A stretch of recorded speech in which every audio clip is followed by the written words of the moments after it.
My name is Robert McKinney, and I'm a beekeeper. Today I'm going to take you inside the hive for a short visit. We're going to start by taking off the outer cover and the inner cover. Now, normally I suggest when you go inside the hive to wear your protection. I'm not going to wear a veil today. I'm not going to disturb the hive too much. I do have safety glasses on so I don't get stung in the eyes. This is the inner cover. That helps provide a little ventilation. And what we have here, this is a Langstroth hive. It's pretty much the standard of beekeeping. It's a box type hive. It has frames across. There are other types of hives, but this is the one that I normally use. Okay. There's not too much activity up in this box, so we're going to move down to the second hive, the second box. That's where most of the activity is. So we'll just move this over here. Okay, now, you may have noticed these containers here. These are actually my sugar water feeders. We feed the beekeepers, sometimes supplement the bees' food with sugar water. The reason being that we don't live in perfect conditions, especially in Wisconsin, so we have different seasons.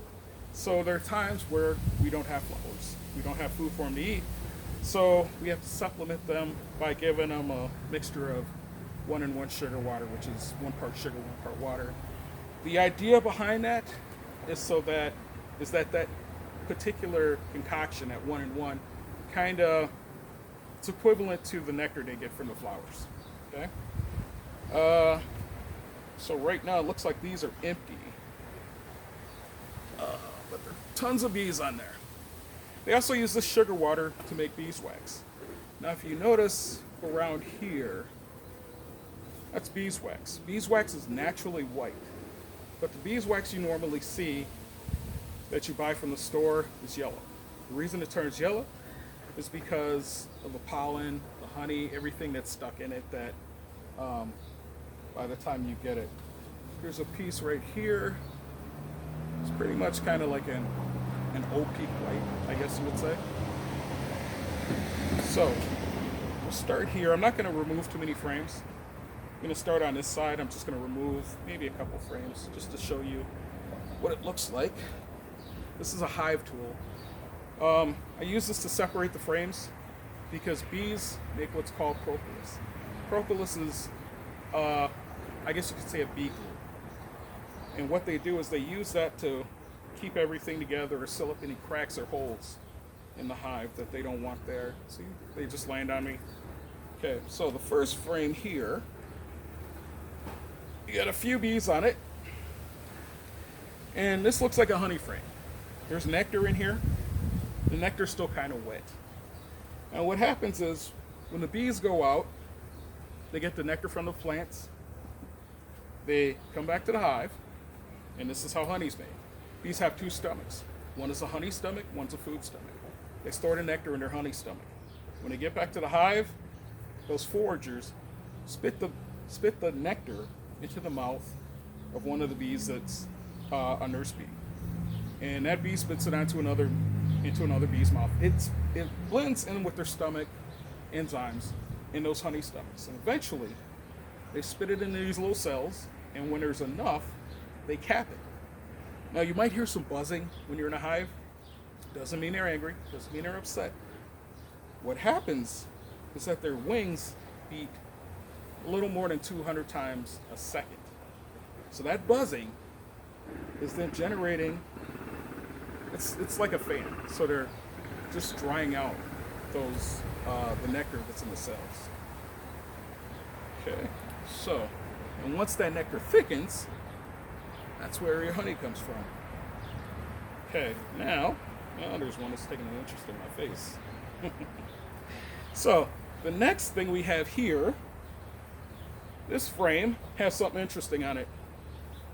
Oh, up my nose. Now, if you look here, you can see this patch here under here. Now that dark patch, that's not honey. You look up here, this is honey. And you see there's a contrast between the two. Now what that is, it's called brood. When bees And let's see if I can get a little closer. There we go. Okay. Now, bees start off life the same way flies do, as a larva. Well, they start as an egg, which turns into a larva. And that larva, after it gets big enough, after about 9 days, they put a cap of wax over it. And it takes about 21 days for that little larva under that cap of wax to develop into a full-grown bee. It's the same thing with a butterfly. It's a metamorphosis, or a changing, where that larva, where the bee starts off life as a larva, and it goes into a cocoon, and it transforms, and comes out into a full-grown bee.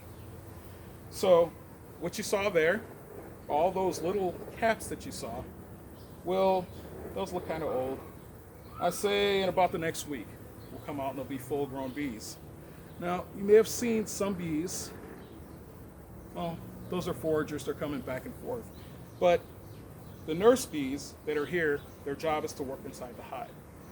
When they're old enough to become forager bees, or go get flowers and go get nectar and bring it back, they'll do what's called an orientation flight. So they'll fly out of the front of the hive when it's time, maybe when they're about 20 days old.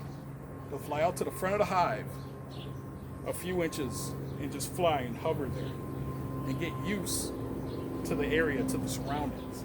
And the reason, and they'll do that a few times, the reason they do that is so that they can get used to the surrounding area and come back home. So, that's just a short, brief tour of the hive. And I hope to be able to give you a much longer one. Thank you.